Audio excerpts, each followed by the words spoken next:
Sobreviver a um acidente vascular cerebral AVC é uma vitória gigante, né? Mas a jornada não acaba ali. Existe um perigo que muita gente não vê, uma complicação bem séria que pode, sinceramente, mudar o jogo todo. E é sobre isso que a gente vai conversar hoje.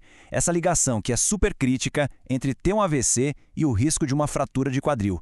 Tudo isso baseado numa análise bem completa da literatura médica. Então vamos direto ao ponto. Que perigo oculto é esse que ronda tantos sobreviventes de AVC? É algo que, muitas vezes, sabe como é? Passa batido no meio de toda a correria da recuperação. A resposta está nesse número aqui, 7,6%. Parece só um número, né? Mas ele significa que 7,6% das pessoas que sobrevivem a um AVC acabam sofrendo uma fratura de quadril em um período de apenas 5 anos. E para a gente ter uma ideia do peso real disso, a gente precisa de um pouco de contexto. E o contexto está aqui bem claro. Olha só o gráfico. Na população geral, o risco dessa mesma fratura em 5 anos é de 2,8%. Agora, para quem teve um AVC, esse risco pula para 7,6%. É quase 3 vezes maior. Isso deixa bem claro que o AVC cria uma vulnerabilidade ali muito específica e, vamos ser honestos, bem perigosa. E o pior de tudo é que não se trata de um evento isolado, que acontece e pronto.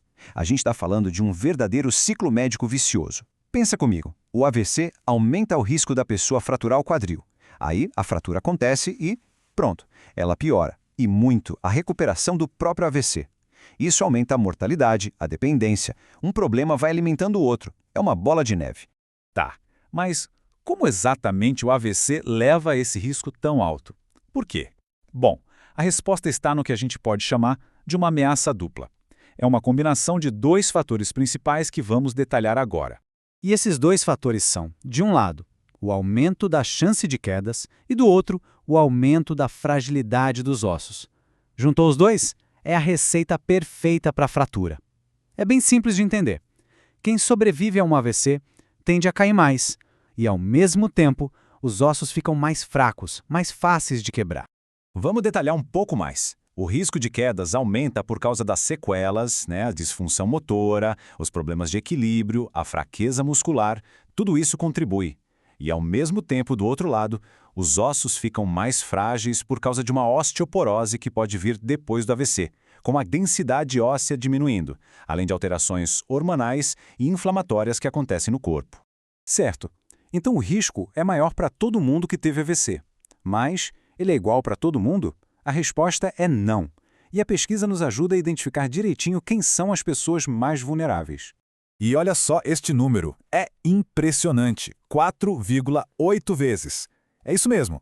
Para sobreviventes de AVC que ficam com uma incapacidade mais grave, o risco de fratura de quadril é quase 5 vezes maior em comparação com quem teve uma recuperação mais leve.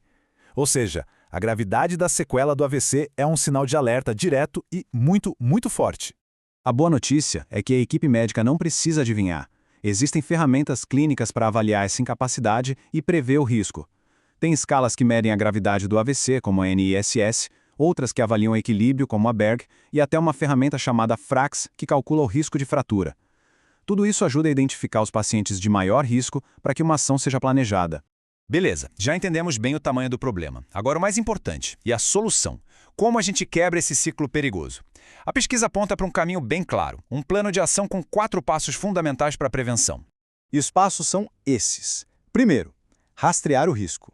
Segundo, fortalecer o corpo. Terceiro, suplementar com os nutrientes certos. E quarto, modificar o ambiente para aumentar a segurança. É uma abordagem que ataca o problema por todos os lados. E olha, isso aqui não é achismo não. Essa estrutura de prevenção vem direto da pesquisa clínica, tem base científica. No estudo original em inglês eles chamam de Framework 4S, o que só reforça como é uma abordagem bem estruturada. Vamos ver na prática. Rastrear significa usar aquelas ferramentas como a FRAX e avaliar o risco de queda. Fortalecer é basicamente reabilitação, muito treino de equilíbrio e de força. Suplementar foca em cálcio e vitamina D, que são cruciais para a saúde dos ossos. E modificar é fazer uma avaliação da casa para remover perigos, como tapetes e instalar barras de apoio.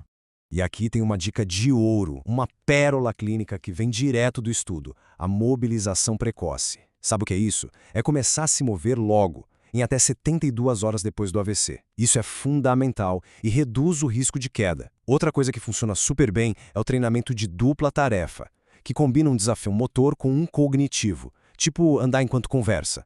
Isso é especialmente eficaz para a reabilitação.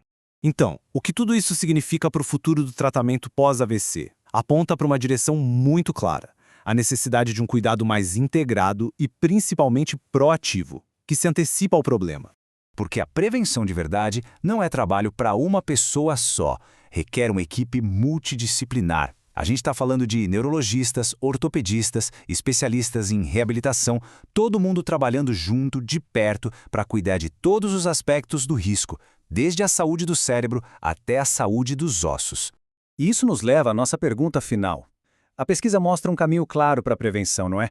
A questão que fica é: como a gente pode garantir que essa abordagem completa e proativa se torne a prática padrão para cada pessoa que sobrevive a um AVC em todos os lugares?